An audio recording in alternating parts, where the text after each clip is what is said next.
சின்ன மருமகள் அடுத்த வர எபிசோடில் பார்த்தீங்கன்னா போஸ் வந்து மருந்தை எடுத்துகிட்டு வரல நடிக்கிறான் அப்படிங்கிற விஷயத்தை பார்த்தீங்கன்னா சேதுபதி கண்டுபிடிச்சிட்டாங்க. 3 பேரும் பார்த்தீங்கன்னா சேர்ந்து வந்து சரக்கு அடிச்சிட்டு இருக்கும்போது பார்த்தீங்க அப்படின்னா போஸுக்கிட்ட நீ எப்படி வந்து இந்த மருந்தை எடுத்துகிட்டு வந்த அப்படின்னு கேட்கும்போது போஸ் பார்த்தீங்க அப்படின்னா தப்பாக எப்படியோ மாற்றி மாற்றி வந்து பதில் சொல்லுவார்.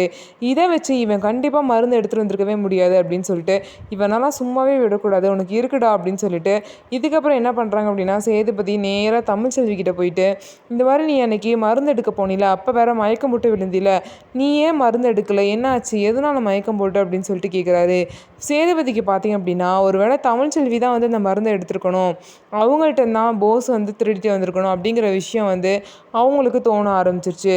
ஸோ அந்த மாதிரி நடந்திருக்கா அப்படின்னு சொல்லிட்டு கன்ஃபார்ம் பண்ணிக்கிறதுக்காக தான் சேதுபதி பார்த்திங்க அப்படின்னா தமிழ்ச்செல்வி கிட்டே கேட்குறாங்க. தமிழ்ச்செல்வி மட்டும் வந்து உண்மையை ஒத்துக்கிட்டாங்க. ஆமாம் இப்படி தான் நடந்துச்சு அப்படின்னு ஒத்துக்கிட்டாங்கன்னா போஸோட நிலைமை அவ்வளோதான். ஸோ போஸோட நிலைமை என்ன ஆக போகுது, கண்டிப்பாக போஸ் மட்டும் மருந்து எடுக்கலன்னு தெரிஞ்சால் கண்டிப்பாக ராஜாங்கத்துக்கிட்ட இந்த விஷயம் தெரிஞ்சிச்சு அப்படின்னா அவங்களுக்கு வந்து 1 கோடி ரூபாய் போஸுக்கு கொடுக்க மாட்டாங்க. அதுக்கப்புறம் போஸோட கல்யாணமும் வந்து கேள்விக்குறி தான். ஸோ என்ன நடக்க போகுதுன்னு சொல்லிட்டு வெயிட் பண்ணி பார்க்கலாம். நம்ம வீடியோ உங்களுக்கு பிடிச்சிருந்தா நம்ம வீடியோவை லைக் பண்ணிக்கோங்க.